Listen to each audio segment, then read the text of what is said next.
আবার এখন নতুন করে এলাকায় কিছু কিছু শুরু হয়েছে, খালি ইমাম সাহেবের সালামটা ফেরালে হয়, 2-3টে করে কাতার থেকে দেখি খসে যাচ্ছে। আপনাদের নেবু খালি খসে নাকি? বুঝেন না, খসে যাচ্ছে। কি ব্যাপার? দলিল নাই, বুঝেন না? আবার সবাই হাত তুলে মনে তো ও তুলবে না, কি খবর? ওটা বেদাত। নবীজি সাল্লাল্লাহু আলাইহি ওয়াসাল্লাম জীবনে একটা নামাজেও সম্মিলিত মোনাজাত করেছেন কোন হাদিসে পাওয়া যায় না।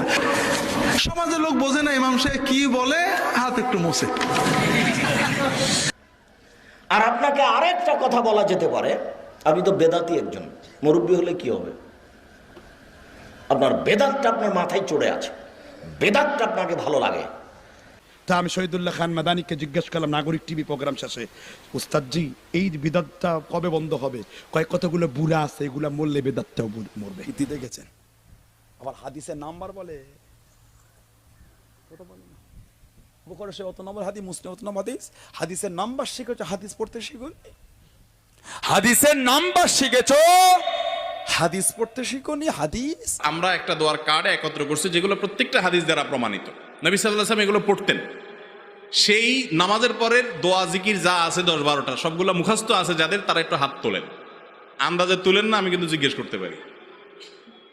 মাশাআল্লাহ, নামান অল্প 20-50টা হাত উঠছে এই হাজার মানুষের মধ্যে। তাহলে বোঝা গেল যে আমরা নামাজের পরে নবী করিম সাল্লাল্লাহু আলাইহি ওয়াসাল্লাম কি করতেন সেটা জানি না। দোয়া, সুন্নত দোয়াগুলো আমাদের মুখস্থ নাই, আমলও নাই, কিন্তু নামাজের পরে সবাই মিলে একসাথে হাত তোলা এটা আমরা জানি ভালো, তাই না? বলে হাত তোলার দোয়ার দলিল কোনো নেই। আস্তাগফিরুল্লাহ বলে, নাউজুবিল্লাহ বলতে পারলেন না? সিয়াসিত তার কিতাব বুখারী শরীফে এসে 933 নম্বর হাদিস, 933। কেউ যদি হাত তুলে দোয়া না করে নাউজুবিল্লাহ, সে কাফের না। কেউ যদি হাত তুলে মোনাজাত না করে নাউজুবিল্লাহ, সে কাফের না। না লা হাওলা ওয়ালা কুওয়াতা ইল্লা বিল্লাহ, যাকে তাকে কাফের বললে হয় না। নাই করলো দোয়া, নাই দোয়া করলো, নাই করলেন, আপনার দোয়া দরকার নেই, করলেন আমাদের দরকার।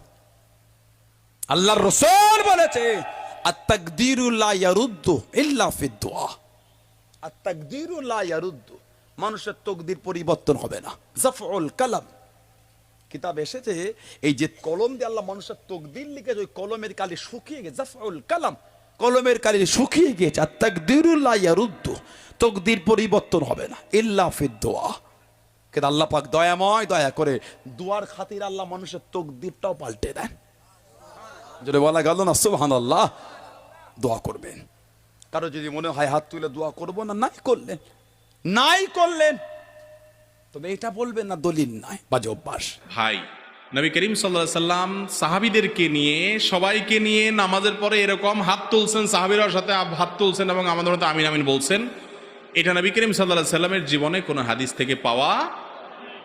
যদি তার জীবনে 2-10-12 করতেন, তাহলে অন্তত হাজার হাজার হাদিসে সেটা বর্ণিত হতো। যারা আলেম তারা জানেন নবীজির জীবনের ছোট্ট একটা কাজ থুতু ফেলছেন, সেটাও সাহাবীরা, বহু সাহাবীরা বর্ণনা করছে। আর সবার সামনে প্রকাশ্যে দিবালোকে মসজিদে নববীতে নামাজ পড়াইছেন।